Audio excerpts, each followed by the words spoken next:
Big boss मधील छोटा पुढारी म्हणजेच घनश्याम. त्याचं पूर्ण नाव आहे घनश्याम दत्तात्रय दरोडे. तो अभिनेता आणि राजकारणात सक्रिय सहभागी आहे. त्याचा जन्म 2002 ला महाराष्ट्रातील अहमदनगर मधील श्रीगोंदामध्ये झाला. त्याचं वय ऐकून तुम्हाला आश्चर्य वाटेल. या छोट्या पुढारीचं वय आहे 22 वर्ष. मूर्ती लहान पण कीर्ती महान, त्याच्याबद्दल म्हटलं तर काहीच हरकत नाही. घनश्यामचं शालेय जीवन हे महाराष्ट्रातील घारगाव मधल्या आश्रमशाळेत झालं.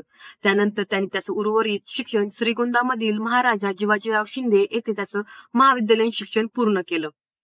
घनश्याम त्याच्या आई वडील आणि बहिणीसोबत राहतो. बहिणीचं सध्या लग्न झालं आहे. घनश्यामचे वडील शेतकरी आहेत. घनश्यामचं बालपण खूपच हालाकीचं गेलं. त्याचे वडील कर्जबाजारी झालेले होते. सावकाराच्या कर्जाखाली ते दबले होते. याच काळात या भागात अनेक शेतकऱ्यांनी आत्महत्या देखील केली. त्यामुळे घनश्याम देखील आपल्या वडिलांना घेऊन काळजीत असायचा. घनश्यामने आपल्या वडिलांना मिळणाऱ्या धमक्या ऐकताना आणि मारहाण सहन करताना पाहिले आहे. त्याचे सुरुवातीचे दिवस हे अत्यंत वाईट होते. छोट्या उंचीमुळे देखील त्याची शाळेमध्ये गावामध्ये टिंगल केली जायची. पण घनश्याम दबून गेला नाही. तो खचला नाही. शाळेत असतानाच त्याने आपली मते ठामपणे मांडायला सुरुवात केली. त्याला सामाजिकतेचे भान होते आणि त्यावेळेस त्यांनी राजकारणावरती टिप्पणी करायला सुरुवात केली. शेतकऱ्यांचे प्रश्न त्यांनी उत्स्फूर्तपणे माध्यमांसमोर मांडले.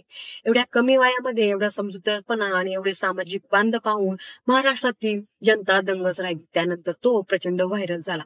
अनेक माध्यमांनी त्याची मुलाखत घ्यायला सुरुवात केली. इथूनच तो पुढे छोटा पुढारी म्हणून प्रसिद्ध झाला. त्याच्या भाषणामुळे 35 वर्षात 7 वेळा निवडून आलेले आमदार हे निवडणुकीत हारले. ज्यांना आजपर्यंत निवडणुकीत कुणी पाडू शकले नाही ते केवळ घनश्यामच्या भाषणामुळे पडले, असं घनश्यामचं म्हणणं आहे. त्याचप्रमाणे गावातील लोकांनाही असंच वाटतं की त्याच्या भाषणामुळे जनतेवर त्याचा परिणाम झाला. आता ते आमदार पडल्यानंतर सगळीकडे गावाची परिस्थिती सुधारली. त्याचप्रमाणे गावामध्ये रस्ता झाला, गावात एसटी आली, पाण्याचा प्रश्न देखील सुटला, असं म्हणणं घनश्यामचं आहे. त्यानंतर 2018 मध्ये मी येतोय छोटा पुढारी हा त्याचा चित्रपट आला. त्यांनी त्याच्यामध्ये स्वतः अभिनय केला आहे. या सिनेमामध्ये त्याचा स्ट्रगल पाहून तुमच्या डोळ्यात देखील पाणी येईल. हा चित्रपट महाराष्ट्रभर गाजला. शेतकऱ्यांचे प्रश्न, शेतकऱ्यांना लग्नाला मूल कोणी देत नाही, शेतकऱ्यांचा मालाला योग्य भाव मिळत नाही, त्याचा माल कमी दरात विकला जातो, गावातल्या सुखसुविधा याविषयी घनश्यामने प्रभावीपणे आपली मते मांडली. अजित पवार, एकनाथ शिंदे यांच्या मंचावरही तो झळकला. घनश्याम 10वीत पास असून त्याला 51% पडले होते.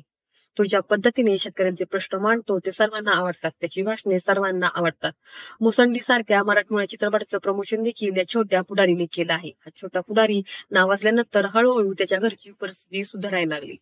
बिग बॉसच्या घरात ही तो आपल्याला अनेक गोष्टींची मते मांडताना दिसत आहे.